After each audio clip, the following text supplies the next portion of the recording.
Marcus Aurelius Antoninus, the man known to history as Emperor City Antoninus, was born on April 26, 121 AD in Rome, the capital of the Roman Empire.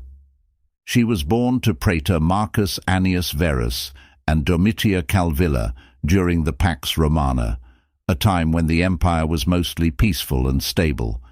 He was known as Marcus Catilius Severus at this time, a name that came from his mother's side of the family.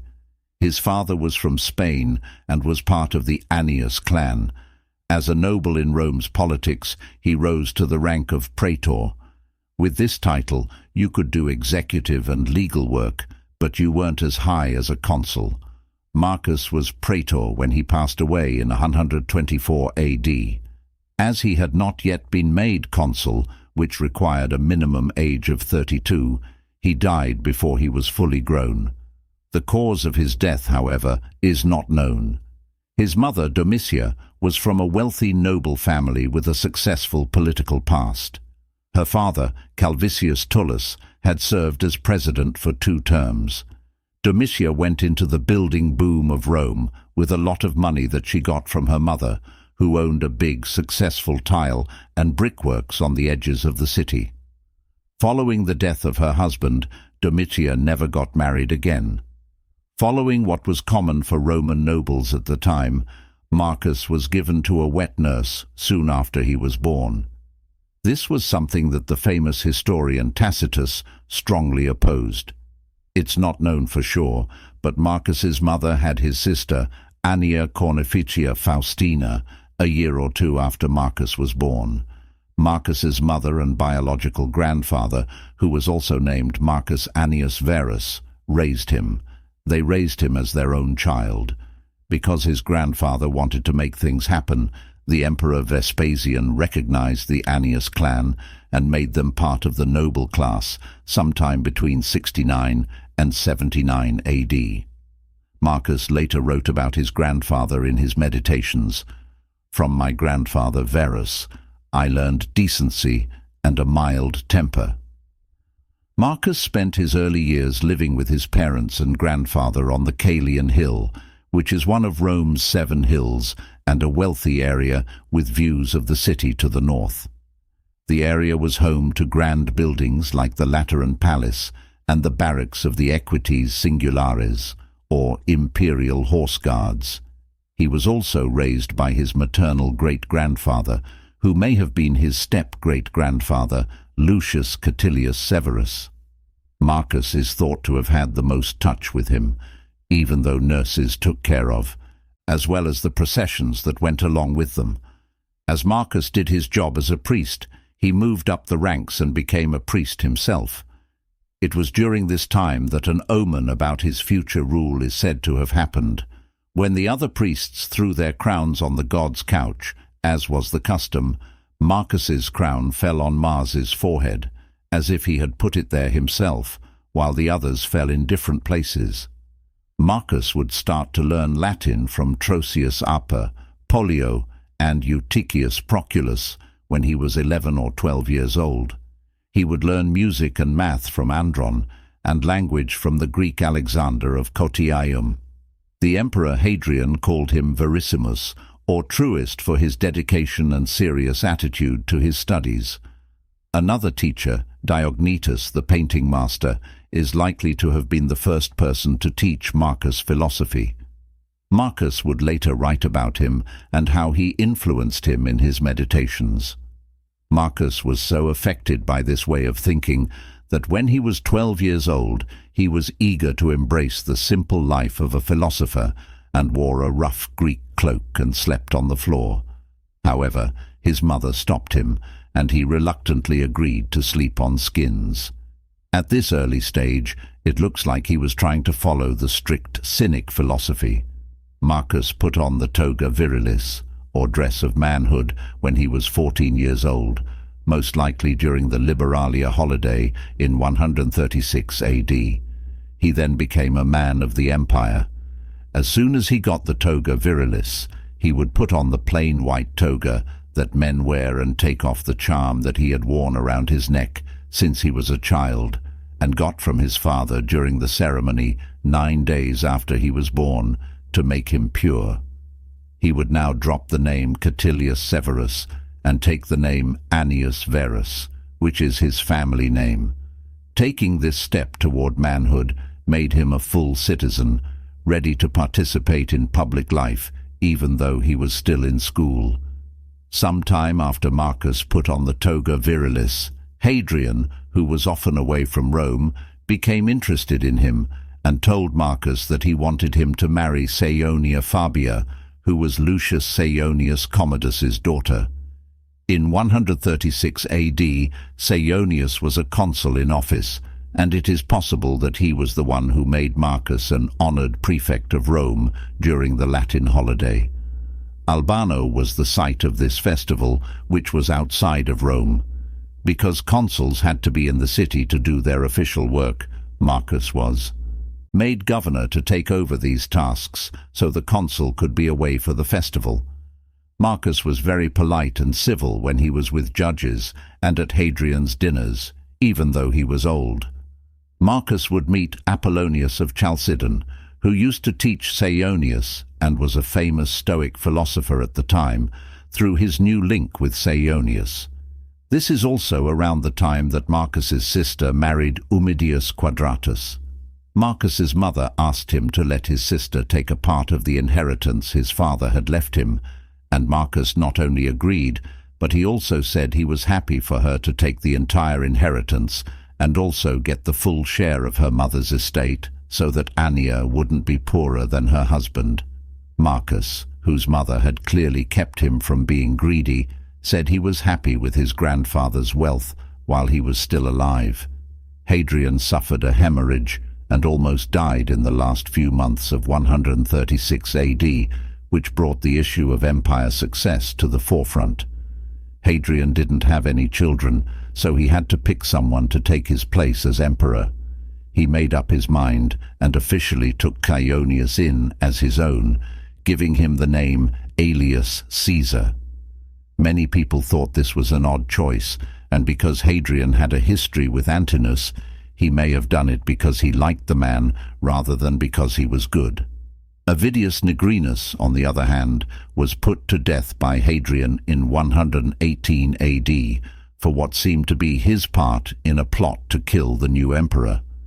Nigrinus might have become Hadrian's son if he had lived, and since Saeonius married Nigrinus's daughter, it's possible that this was Hadrian's way of making up for his previous actions.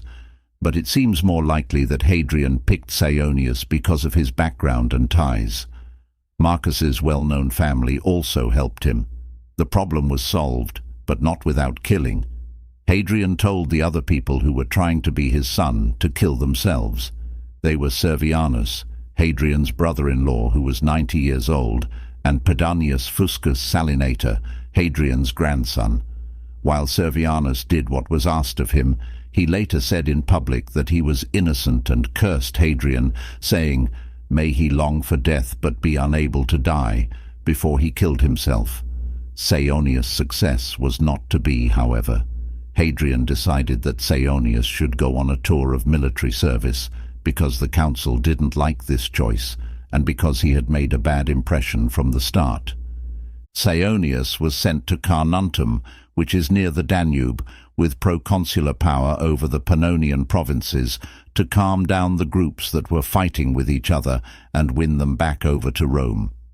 It was a short tour, and Saeonius returned to Rome in the winter of 137 AD, and was set to make a speech to the Senate on the first day of 138 AD.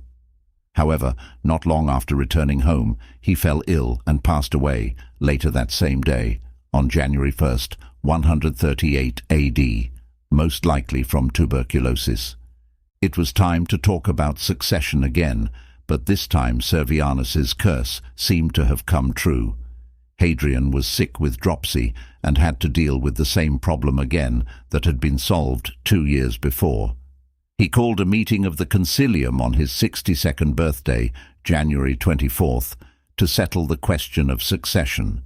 This was after a few weeks of stress. After that, Hadrian chose Aurelius Antoninus to be his son. Antoninus would have to adopt Saonius's son Lucius and his married nephew Marcus in order to become a parent. But just like when Saonius was adopted, when Antoninus was adopted, it made people feel bad. Antoninus didn't have as much experience or status as other people in his time, and it was said that his adoption caused pain to many, including Marcus's great-grandfather L. Antoninus and Catilius Severus both served as consul in 120 AD, but Catilius Severus was older and had been in office longer. Severus was discovered to have his own plans in place to ensure his success. Eventually, he was taken from office and replaced by a nobleman who wasn't very important in Rome's political life. Antoninus was officially adopted on February 25th, the same day that Marcus and Lucius were also adopted. Marcus Aelius Aurelius Verus and Lucius Aelius Aurelius Commodus were their names at that time. Hadrian asked Antoninus to marry his daughter Faustina to Lucius, which strengthened the family ties even more. Marcus was said to have been shocked when he found out he had been adopted into the imperial family. This may have been because he was quiet, not greedy, and had been influenced by philosophy from a young age. He moved from his childhood home on the Caelian to a private house owned by Hadrian with a lot of reluctance. In the spring, plans were made for Marcus to become a real member of society when he was given the job of quaestor for the following year, 139 AD, along with Antoninus, who would be consul for the second time. It wouldn't have been rare for a child to hold office, but Marcus was only 17 years old when the minimum age to be a quaestor was 24. Hadrian stepped in and asked that Marcus not have to follow this rule. Marcus, however, was unfazed by the change and continued to be the kind and thoughtful young man he had been in his formative years, despite being raised not only in the political realm, but also into the royal family. Hadrian's health was getting worse, though, and he tried to kill himself several times. As his health got worse, he became angry and ended up moving to Baiae on the coast of Campania. Antoninus was given charge of Rome, but soon after, Hadrian asked him to go to Baiae because he was close to death. He died on July 10th, 138 AD, with Antoninus by his side. Following Hadrian's death, Antoninus was responsible for planning the private funeral. Marcus was in charge of reporting the emperor's death in public, probably organizing the public funeral, and organizing gladiator fights on his own initiative in honor of Hadrian. Marcus's aunt Faustina told him that he should break off his engagement to Saonia Fabia and instead agree to marry Faustina the Younger, who is the daughter of Antoninus and Faustina and is much younger than Marcus, Claudia Fabia. For this to happen, her engagement to Lucius would have to end. Marcus agreed, but because Faustina was too young, they wouldn't get married until 145 AD. Later, in 138 AD, Antoninus would fight against the Senate to have Hadrian made a god. Although a large portion of the ruling class opposed this, Antoninus was successful in getting the motion passed, which also secured his own position. His actions in easing many of Hadrian's last acts won him favor with the Senate, and for this he was said to have been given the name Pius. However, this name may also have come from the fact that he went into the Senate to help the old Annius Verus. So, the job of running the empire kept going. During the year 139 AD, Antoninus and C. Bruttius praesens and made some changes to the people who were in charge, but the empire was mostly calm and safe. Marcus did what he was supposed to do and became quaestor. He mostly worked as a secretary and read the emperor's letters in the Senate when Antoninus wasn't there. Antoninus bestowed many awards upon the young Marcus. He was made consul for 140 AD, even though he was still a long way below the normal age standard for the job, and Antoninus was to work with him. Besides this, He was made severe in the yearly parade of knights, and was also made head of the horse order, which made him the Princeps Juventutis. In honor of his place in the line of succession, his name was changed to Marcus Aurelius Verus Caesar until he became emperor. Marcus was also admitted to the schools for priests by order of the Senate. He was still a calm young man, even though he didn't have Caesar's power yet. He would later write, "See that you do not turn into a Caesar. Do not be dipped into the purple dye, for that can happen." Even though he was ready to take on the responsibilities of his new job, he didn't want his new position and power to change who he was. This way of thinking was only strengthened when, at Antoninus's request, he moved into the house of Tiberius, the imperial palace on the Palatine. More awards and jobs came his way, but Marcus kept going to school despite his public life. Marcus had many teachers over the years, and it's possible that he started learning how to speak well when he put on the toga virilis. He learned Greek from Annius Macer, Caninius Celer, and then Herodes Atticus. He learned Latin oratory from Cornelius Fronto, though Herodes and Fronto probably didn't teach him before Antoninus adopted him. It was Lucius Volusius Maecianus who taught him law.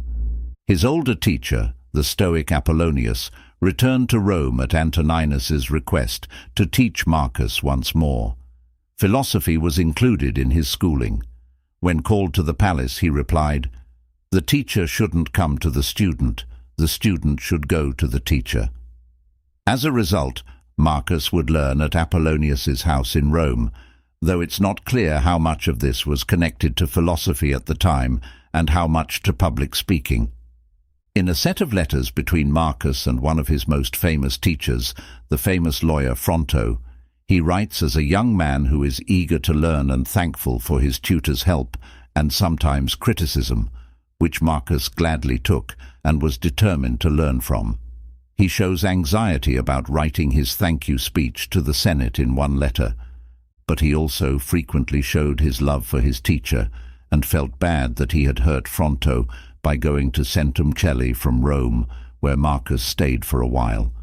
He was even ready to skip some of his studies to avoid hurting Fronto even more. Marcus worked hard in school, but he wasn't afraid of it either. He writes to Fronto again about a day he spent picking grapes and working with the guys in the fields at one of Antoninus's country farms. Marcus was very serious, but he did get into some trouble sometimes. He also writes about going down a narrow road and coming across a group of sheep blocking the way. A shepherd warned the sheep to be careful of the riders because they steal the most. Marcus then stoked his horse and rode at the sheep, who ran off in all different directions. The shepherd threw his stick, but it missed Marcus and hit another part of his group instead. During the year 140 AD, he became consul, which gave him more duties. The consulship was the highest rank in the Senate, and Marcus would play a key role in helping to run Rome as part of his tasks. He learned how to run a government here, and Antoninus had a big good effect on his life, which you can see in the many books he wrote about his foster father. Even though he wasn't particularly interested in war, this experience would have served to teach him in some way about war-related issues, because he was likely present in his capacity as consul at talks about trouble in Britain and Dacia. The Empress Faustina died near the end of the year, and Marcus was probably involved in getting ready for her state funeral and worship. When Marcus learned that Herodes and Fronto were going to be against each other in a case they were both arguing for, his early exposure to political negotiations and studies in philosophy may have served him well. He wrote both men letters in which he made the case that they shouldn't attack the other man's character, even when they were protecting themselves. Fronto kind of agreed, but he insisted that the horrible crime had to be punished and that it didn't have to be done by smearing the person's reputation. Even taught Marcus a lesson by giving him a small scolding for having dictated the letter instead of writing it himself. No matter how they felt about each other, both men would become consul in 143 AD. However, Fronto would only be suffect consul for the months of July and August, because he was a novus homo, or new man. Marcus was once again not in Rome at this time. He was in Naples. Marcus was made consul for the second time in 145 AD, and Antoninus was once again his partner. He would help put down an uprising in Mauritania during this time, and he wrote to Fronto to worry about how much writing was involved. Lucius, Marcus's adopted brother, probably got the toga virilis earlier that same year, but not much is known about his school years. Because Marcus and Faustina were part of the noble class, Antoninus would have presided over the Confariatio event when they got married in April. To honor the couple, coins were made with their faces on them. Even though Marcus was always ready to learn, by 146 AD he was getting bored with some subjects and discussing his dislike of some of Fronto's later assignments. So, by early 147 AD, when Marcus was 25 years old, his official schooling would come to an end, and his interest in philosophy would grow even more. Quintus Junius Rusticus, who was the son of a martyr to Domitian's rule, had a significant impact. Marcus learned a lot from philosophical lessons, but it was his bonds with people like Claudius Severus and Claudius Maximus that really helped him grow. Another important figure was Sextus of Chaeronea, who was a philosophy teacher and never became famous. Marcus would keep going to his classes even after he became emperor. Each of these men would be mentioned in Marcus's first book of Meditations, along with his other most important teachers. There he would write about what he learned from them. But 147 AD was a big year for Marcus, because it was the year his first child with Faustina was born. This gave him more time to study philosophy. During their marriage, she had at least 13 more children, though, as was usual at the time, many of them did not make it. As soon as the babies were born, Faustina was given the title Augusta, and Marcus was given the tribunician power and imperium. For some, this might have meant a time of military service, but not for Marcus. Antoninus didn't have much experience in the service abroad, and he didn't think Marcus needed to either. Both Antoninus and Marcus refused to go on any trips while Antoninus was ruler. In 148 AD, Rome celebrated its 900th birthday with Antoninus's fancy public games. Around the same time, a new king took over in the east as Parthia. This would cause problems for Marcus during his own rule. In the year 149 AD, Marcus and Faustina had twin boys, which was the start of a hard time for them. The babies' births were celebrated, and the year's coins honored them. But by the end of the year, both babies had died and were buried in Hadrian's tomb. The next year, another girl was born. Between 150 and 156 AD, Faustina had many sons and daughters, but only 2 of her daughters are shown on imperial coins from that year. Marcus lost another family member when his sister died in 152 AD. His mother Domitia also died after 155 AD, but the exact date is not known. 3 more children, a son and 2 daughters, were born between 157 and 160 AD. Unfortunately, his son would not make it. During this troubled time, Marcus kept in touch with Fronto through letters, but the papers that have been found do not address any of his losses. It is with this in mind that Apollonius had told him that loss should be borne. During this time, Lucius became quaestor in 153 AD and then consul in 154 AD, both before they turned the necessary minimum age. However, Marcus had already been given these honors earlier. The adopted brothers had different personalities. Marcus was serious and didn't seem to enjoy combat shows as much as Lucius did. The 2 brothers didn't seem to be competing with each other, though. Most likely, Marcus's duties grew as Antoninus got older. In 160 AD, he shared the consulship with Lucius. However, Antoninus died early in 161 AD after a short illness. To sum up, Marcus was going to take over the empire. But after being approved by the Senate, he refused to assume the emperorship unless Lucius was also made emperor. He did this in part out of duty to Hadrian, and maybe also so that the work of running the country would be divided. The Senate also agreed. Marcus had played his public role for many years, but he still didn't want to live this way. But because he was well educated and had studied philosophy, his sense of duty overcame his dislike. The adopted brothers shared power. Marcus was the senior ruler and was called Pontifex Maximus, while Lucius was called Pontifex. They would be called Imperator Caesar, Marcus Aurelius, Antoninus Augustus, and Imperator Caesar Lucius Aurelius Verus Augustus from then on. The Praetorian Guard, who were the emperor's personal bodyguards, had the power to make or break a leader. After killing Caligula in 41 AD, they had to be told that they would be loyal to the new emperor. Following Claudius's lead, Marcus and Lucius gave the Praetorian Guard 5,000 denarii each and the officers a larger amount. This was the first time Marcus and Lucius would be called Imperator together, this time by the Praetorians.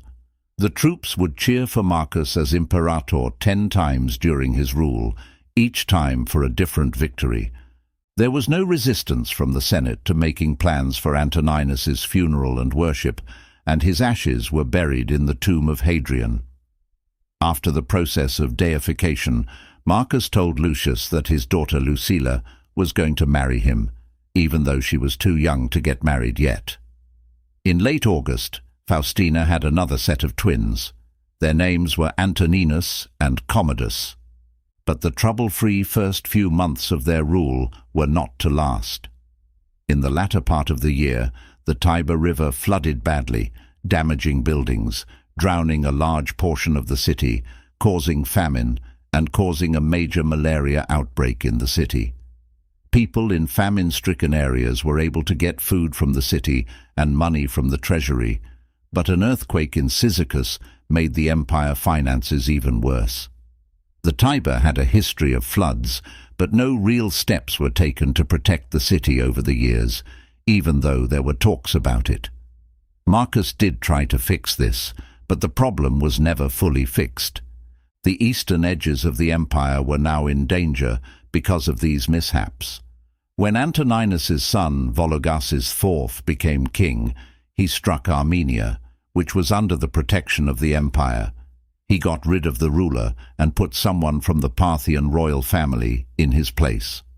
M. Sedatius Severianus led one legion into Armenia in his role as governor of Cappadocia, but was stymied by the Parthian general Chosroes. His legion was wiped out when he realized he couldn't win the fight and killed himself. But the trouble wasn't just in the east. Britain was on the verge of war, and the Chatti had attacked Upper Germany and Raetia.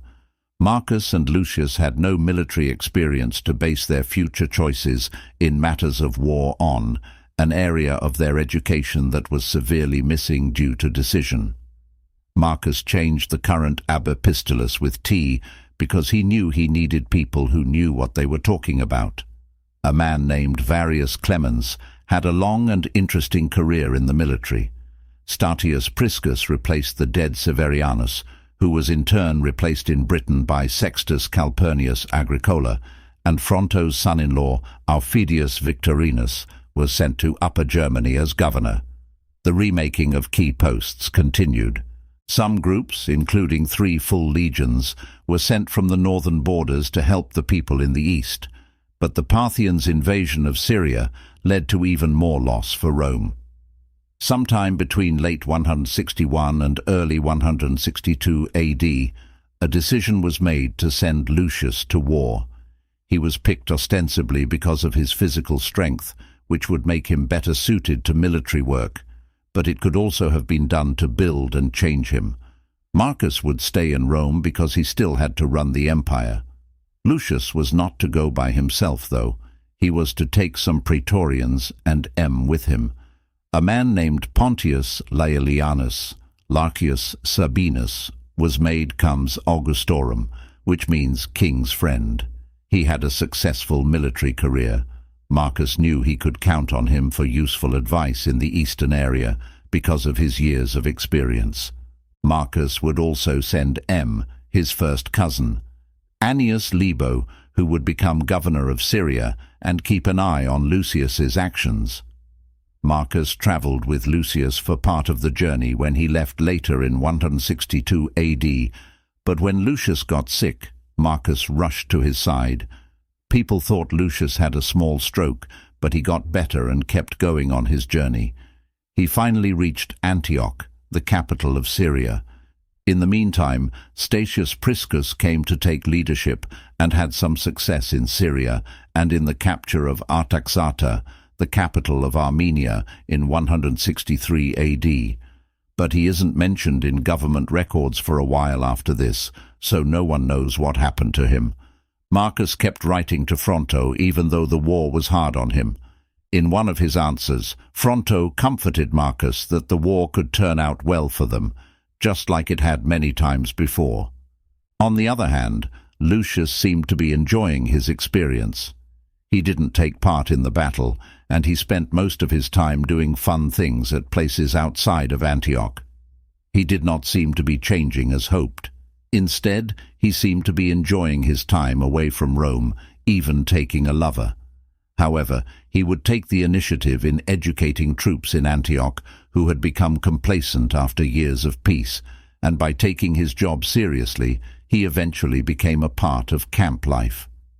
Marcus made the decision to move the wedding of his daughter Lucilla to Lucius earlier than planned in 164 AD, possibly influenced by rumors of Lucius's lover.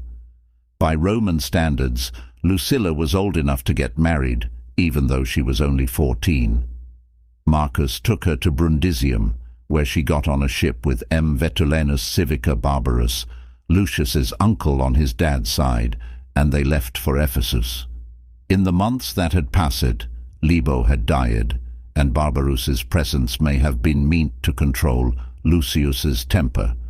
Lucius would meet Lucilla in Ephesus, where the wedding would take place. Lucilla would be called Augusta as she became a junior queen. During this time, when Rome took back control of Armenia, the capital was moved closer to the borders of Roman land. Lucius made Sohaemus, a senator and Arsacid prince, king of Armenia. This made a pro-Roman leader stay in power and brought back the client state. Marcus didn't want to participate in the title of winning Armeniacus at first, but Lucius finally got him to agree. Marcus was probably of the opinion that the title wasn't his to earn.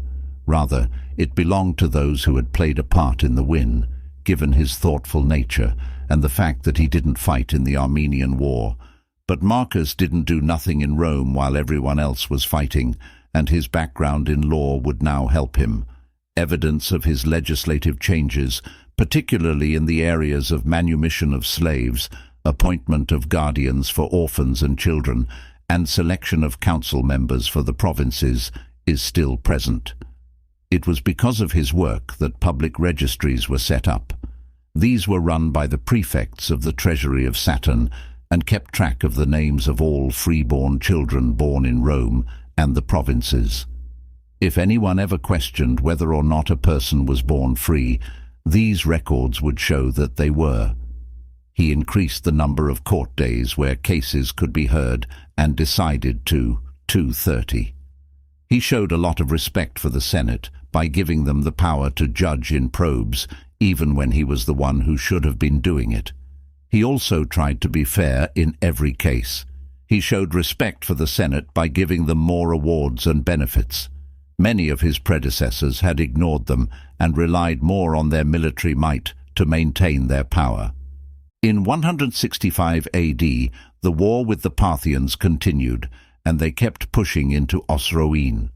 They had made some progress in the area during the earlier part of the campaign, and now they had taken King Edessa and put the pro-Roman man Lord Manus back in power. It's likely that Marcus Verus went after the Parthians who were running away to the east, while Avidius Cassius led the attack to the south. When the army got to the twin cities of Seleucia and Ctesiphon on the Tigris, Seleucia let the army in. After this, the Parthian capital, Ctesiphon, was taken and Vologases' house was set on fire. However, Vologases himself was not caught, and he continued to rule as Parthian king. Even though the people of Seleucia were happy to see the troops, the city, which had been created by Greeks almost 500 years before, was destroyed, which hurt Cassius's image. Lucius got ready for Fronto to write the history of the war by asking Cassius and Martius for notes, and he also suggested writing his own account. The war was almost over. His pride showed when he told Fronto that he thought his accomplishments could be blown out of proportion. Now, focus would turn to getting ready for the battles in the north, where turmoil was still going on along the border. Along with the reorganization of the rulers of the northern provinces, 2 new armies were formed. At this point in time, in 165 AD, Marcus lost another child. It was the bigger twin son, Antoninus. It was decided that Faustina could go to the east to be with Lucilla, who was pregnant at the time. This may have been because she was still upset about the death. At the same time, Fronto lost his wife first, and then soon after, his younger grandson, whom he had never met. Marcus sent his regrets in a letter. He didn't show any sadness for his own child's death, but he did say that he was very upset that his master was in so much pain. In 166 AD, Cassius would turn back to the east and push deeper into the Parthian kingship. He would go through Media and win more battles for the empire. The troops returned to their posts along the northern border after the Median War was over, and Cassius was placed as the governor of Syria. Lucius then started his journey back to Rome. Before he could finish writing the Parthian history, Fronto would die soon after Lucius returned to Rome. While Antoninus was king, there was peace in Rome. In October, the Parthian war victory would be the first one in Rome in almost 50 years. Lucius asked that Commodus and Annius Verus, Marcus's sons, be given the title of Caesar, which was allowed. They would also ride in the processions. Marcus, who had already been offered the title before, delayed acceptance until Lucius had returned to Rome. Both Marcus and Lucius were given the title Pater Patriae, which means father of the fatherland. But the time it took to win the war in the east meant that problems on the northern border had to wait longer to be fixed. The groups on the northern edges of the border had lived happily with the Romans. But as people moved farther to the north, they had to leave their land because it was becoming too crowded, and they wanted to start over in the south, where the Romans already had control. The invasion by the Langobardi and Obii groups was stopped at first, either in late 166 or 167 AD. Balomarius, the king of the Marcomanni, sent messengers to Aelius Bassus, who was governor of Upper Pannonia. The envoys went home to their various groups after making peace and swearing oaths.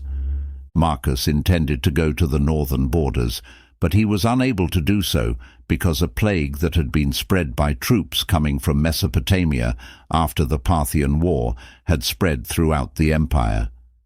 Theories abound about what caused the plague. One said that scary fumes came from the Temple of Apollo in Seleucia. Another said that the plague was punishment for sacking the city of Seleucia after they proved to be loyal to Rome. Even though the disease hasn't been definitively named, its seriousness can't be overstated, especially in Rome, a city with a lot of people, and in the army, where there were a lot of deaths. Marcus made rules that said it was illegal to move or bury the dead, and for someone else to steal from graves that were already there. It was also against the rules to build tombs at houses. Marcus's presence in Rome during certain religious ceremonies only slowed down his expedition to the north, and problems were once again arising that needed to be dealt with.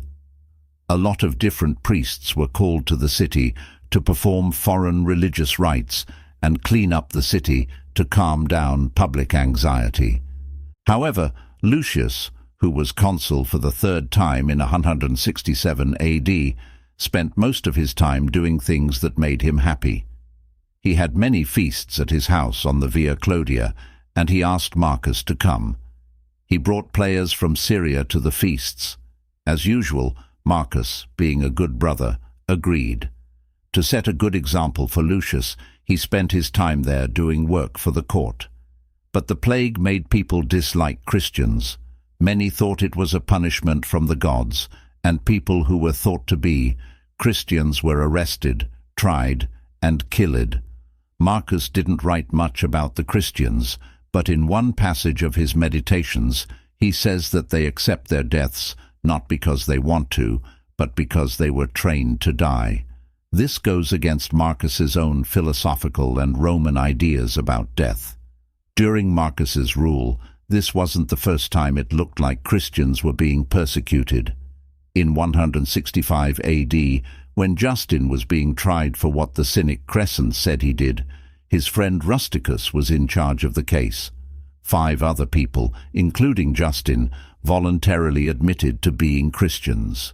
They were then slashed and killed, making Justin a martyr. There wasn't any peace with the northern border tribes. The Victuali and Marcomanni were still causing trouble among other tribes, and not long after the first peace talks, their king took over the gold mines in Dacia. This was because he was the king of the tribe's representative at the peace talks. Marcus and Lucius finally left for the north, even though they didn't want to, in the spring of 168 AD. They stopped in Aquileia for a while before continuing their journey. Marcus told people to build more forts along the borders, but Lucius was more interested in the good shooting in the area. So, when the news of a possible peace with the tribes broke out, Lucius, who wasn't too excited about going to the Danube, pushed the idea of returning to Rome. Marcus turned them down, so they went over the Alps for a short visit and stayed at Carnuntum before going back to Aquileia. Marcus had planned to spend the winter in Aquileia and continue the Danube campaign the following year, but the famous Dr. Galen advised a turn back to Rome because of the plague. Lucius persisted, and Marcus finally gave in and agreed to go back to Rome with Lucius. But Lucius would never go back to Rome. He got sick at Altinum, possibly from another stroke, and stayed there for 3 days before he died in January 169 AD. There were many rumors about the co-emperor's death. Some even said that Marcus, Faustina, and Lucilla were plotting against him individually, but none of them can be proven. Upon his return to Rome, Marcus handled Lucius's funeral and worship. Rome was already in a financial mess because of the war in the East, the plague, and the raising of new legions at the same time. More troops were needed to replace those who had died of the plague and to fill out the new legions, but this would still cost money, so Marcus didn't raise taxes. Instead, he held an auction of palace property and sold a lot of it to get the money. Auxiliary units were made up of former gladiators, slaves who got their freedom when they joined, and even bandits who were forced to join.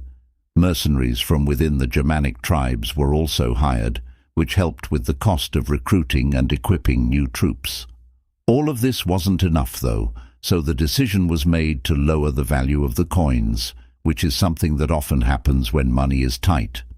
Marcus's departure from the Danube was postponed until later that year because he had to find a good match for his daughter Lucius's widow and then deal with the death of another child after surgery to treat a tumor. A lot of information about the Danube War was lost or never written down, but the Romans' first attack does not seem to have gone well. The Marcomanni were successful in pushing into Italy and making it as far as Aquileia, raiding villages along the way. Other tribes then made further attacks into Macedonia, Thrace, and Achaia. The exact date of the failed assault is unknown. Claudius Pompeianus, Lucilla's new husband, was put in charge of dealing with these attacks. He brought along Pertinax, who would become ruler for a short time.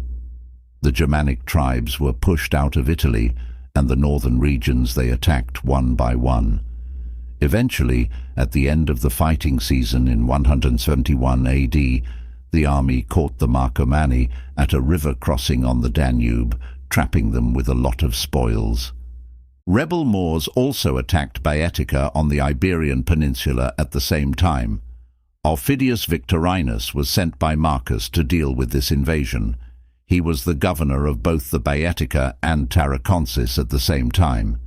Because of this, Marcus lost the senatorial state of Baetica and gave it to Sardinia instead. Septimius Severus, who would become emperor, would serve after a time as quaestor in Rome. Marcus talked with a lot of different groups, including the Quadi, to drive out the ones that were most dangerous to the peace and security of the borders, like the Marcomanni. He even made some deals with other people. Some were allowed to live in the fields of Italy, but they were later sent back after a revolt at Ravenna. So, in 172 AD, Marcus was finally able to start the war again. They crossed the Danube and marched into Marcomanni land. Teams on both sides won and lost, but it was during this part of the game that Marcus is said to have done magic. The first said Marcus called down a lightning bolt from heaven that hit the enemy. The second one is about the wonderful rain.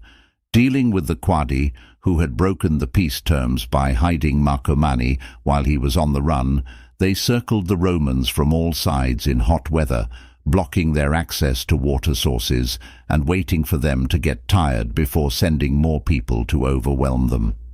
The Romans couldn't go back, so they kept fighting even though they were tired from the heat. The clouds suddenly moved in, and it rained hard on them. This quenched their thirst and gave them strength to keep going. After that, the wonders were shown on the column of Marcus Aurelius, which can still be seen in Rome today. It would be Christian writers afterward who said that these wonders were caused by their own god, but pictures on coins and the column show that Marcus only gave credit to Roman gods. Marcus beat the Marcomanni before the end of 172 AD. The group was put under a lot of limits in a deal that was made. It is possible that Marcus's son Commodus was with him at the time of the win and was given the title Germanicus. Other parts of the empire were still experiencing problems despite these achievements. Egypt had a revolt, so Avidius Cassius was sent there from Syria to put it down. Sohaemus had been removed from power in Armenia, and the governor of Cappadocia, Martius Verus, was sent to put him back in charge as the pro-Roman leader. Tiridates was sent to Britain because he was thought to be the one who caused the trouble in Armenia. Marcus had planned to turn back to Rome in 173 AD, but the war with the Quadi and other smaller groups continued, primarily in a series of smaller battles. The last deal with the Quadi was made with their pro-Roman king, but he was kicked out and replaced by Ariogaesus, who was against the Romans. Marcus wouldn't recognize him, wouldn't repeat the contract that wasn't working, and put a reward on his head, alive or dead. But, like Tiridates, Ariogaesus was sent to Alexandria after being captured. When the Sarmatian Jazyges tried to ask for peace in 174 AD, the war moved forward and turned against them. Marcus said no, but not much else is known about this part of the effort. Marcus kept up with his legal duties when he had time, even though he was on the front lines. He had always taken these duties very seriously. At this point, though, it sounds like he might have had an ulcer since Dio said he had a chest and stomach problem. Galen gave him a medicine called a theriac or cure, which is thought to have contained opium, to help him feel better. Galen's papers show that Marcus would stop taking the cure because it made him sleepy, but then he would not be able to sleep and would have to start taking it again. This makes it seem like he may have become hooked. However, It is not thought that he became a junkie without any control like some others in history. Due to the lack of such important men from death during the plague and later battles, Marcus appointed many men who were not as wealthy or experienced to positions in the Senate and military command during this time. He is also said to have said a number of things about public issues, such as that public games would continue while he was away, and that mixed swimming would no longer be allowed. Marcus Aurelius began working on his meditations in the last 10 years of his life. They are thought to be his most famous and lasting work, a set of 12 books that he wrote himself about the philosophy of Stoicism. Stoicism is a form of philosophy that focuses on positive emotions and lessens the use of negative emotions, which builds character. The meditations are a collection of his thoughts and feelings about his time running for office and running his campaign. His purpose was to use them and improve himself, and they were written in Greek.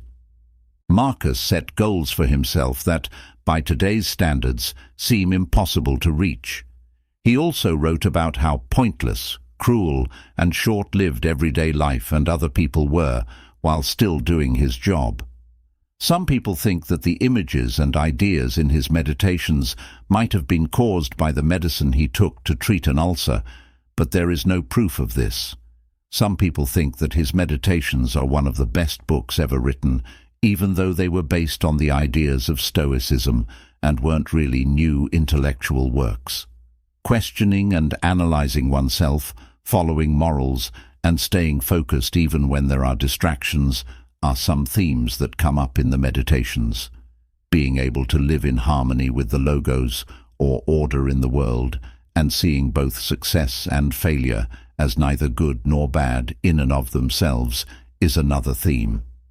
The Sarmatian campaign continued in 175 AD. Its goal was to make the lands of the Marcomanni, the Quadi, and the Sarmatians into regions of the empire. Marcus had previously trusted a man to handle matters in the east, but now he would have to deal with a bid for the emperorship from him. Once Avidius Cassius had put down the herdsmen or brigands from the Nile Delta who had risen up against the Romans, he called himself emperor. Some people think he thought Marcus was dead, but this hasn't been proven for sure, and it could have just been an easy way to shield his actions. There would also be a lot of talk about Marcus's wife being involved in this plan. It was agreed that Cassius was ruler in the Egyptian city of Oxyrhynchos. Egypt was one of the most important Roman regions. It was known as the breadbasket of the empire. Augustus had earlier said that senators had to get approval to enter the country. Because of this, Marcus's rule could have been seriously threatened by support for Avidius. He was made a public enemy by the Senate, which made people afraid that he would attack Rome to get back at them for making that decision. Marcus sent a force to protect the city and called Commodus, who had returned to Rome during the Danube War in part to prevent this. Marcus maintained control over the army and praised the virtues of loyalty to his soldiers. At the same time, he raised Commodus to the rank of Princeps Juventutis, which confirmed him as heir. Cassius's 3-month stint as a fake ended when he was killed by one of his own guards, as Marcus got ready to embark on the journey east. Still thinking that he had to be in the east, he quickly made peace with the Jazyges without asking the council and sent 5,500 of the Sarmatian horsemen that had been sent as a gift to Britain. Faustina died in Cappadocia while they were on this journey to the east. Even though he wrote a lot about sadness, her death made him very sad, and he changed the name of the village where she died to Faustinopolis. The Senate made her a goddess, which may have helped protect her image against the many rumors that had been going around about her life, including that she had had many affairs. Marcus Aurelius was a very complicated person in history. Because of his philosophy and attempts to run the government in a fair and just manner, he is frequently referred to as one of the 5 good emperors of Rome. This is the section with the commas added. After dealing with Egypt, Marcus continued his tour of the East, stopping in Athens where he and Commodus were initiated into the mystic cults of Demeter and Persephone. They would later turn to Rome late in 176 AD. Marcus would now give his son Imperium, allowing him to take part in the victory, and he would have him excused from the Lex Annaliis so that at 15 years old he could hold the consulship in 177 AD, making him the youngest consul up to that point. Soon after his return, he got sick and was treated by Galen again. This time, though, it didn't seem like a serious illness, because Galen said he had a stomachache, and Marcus was well enough to take part in the victory in December. His triumphal arch, which the Senate gave him, does not survive. Although there was still fighting going on in 177 AD, Marcus remained in Rome and returned to his judicial and administrative responsibilities. As well as dealing with trials, Marcus spent time reforming laws again, including those on slavery and the provision of gladiatorial games, to relieve the burden on the upper classes who were required to fund them. Because so many trained gladiators had been drafted into the army, they were in short supply and cost a lot. To make up for this, Marcus let condemned criminals work as gladiators in the provinces. This was also the time of the persecutions of the Christians that led to the martyrs of Lyon. Christians who were accused were sent to the arena to be put to death by ordeal. One of the accused was a Roman citizen. Marcus seems to have stuck to the rule that if they denied their faith, they would be freed.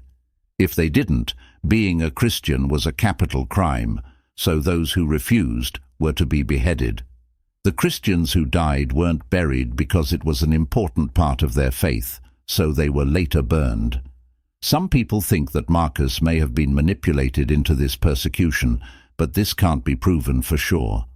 Marcus also had to deal with problems outside of Rome.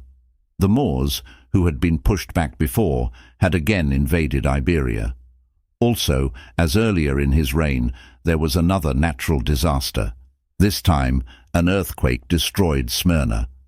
As the empire's finances began to recover, Marcus sent money to the city to help them rebuild. Gains were made against the Quadi and Marconi in 179 AD. Roman soldiers garrisoned parts of their territory and kept up pressure, which caused the Quadi to break and retreat north. Marcus, the last of the 5 good emperors, was known for his just and fair rule. Despite his initial reluctance to assume the emperorship, he had long been prepared for it, and he did not back down from the challenge. He did much to reform Rome's laws and was instrumental in enacting new legislation that benefited the general populace, including slaves. He was also generous in helping those who were the victims of the numerous natural disasters that occurred during his reign. Marcus was modest in his interactions with the Senate, as few of his predecessors had been, and because of his lack of military training, he relied on the advice of those with more experience in matters of war. Although he did not openly declare himself a Stoic, he upheld the wisdom of the ideals through his everyday actions and exemplary morals. The meditations of Marcus Aurelius are not only valuable and insightful in their meaning, but also provide us with a rare glimpse into the mind of an emperor. If anything outside of you hurts you, it's not that thing itself that bothers you, but your own judgment about it. This is an example of a quote from the Meditations. You have the power to cancel this decision right now. In no way can he be viewed as cruel or tyrannical, as some of his predecessors were, and yet under his rule the persecution of Christians continued. Although not directly sanctioned by Marcus, he played no part in their prevention either, upholding the law of Christianity as a capital crime, clearly with no intention to include it in his reforms. His death would ultimately signal the end of the Pax Romana and Rome's Golden Age. Successive emperors, although some would try, would fail to hold up to his ideals, including his own son and successor, Commodus. In conclusion, Marcus Aurelius is a complicated person in history who is praised for his intellectual wisdom and many good things he did for the Roman Empire. But the fact that he persecuted Christians, even though he was generally kind and fair, is still a point of criticism and debate. His impact is one that historians and experts both admire and argue about.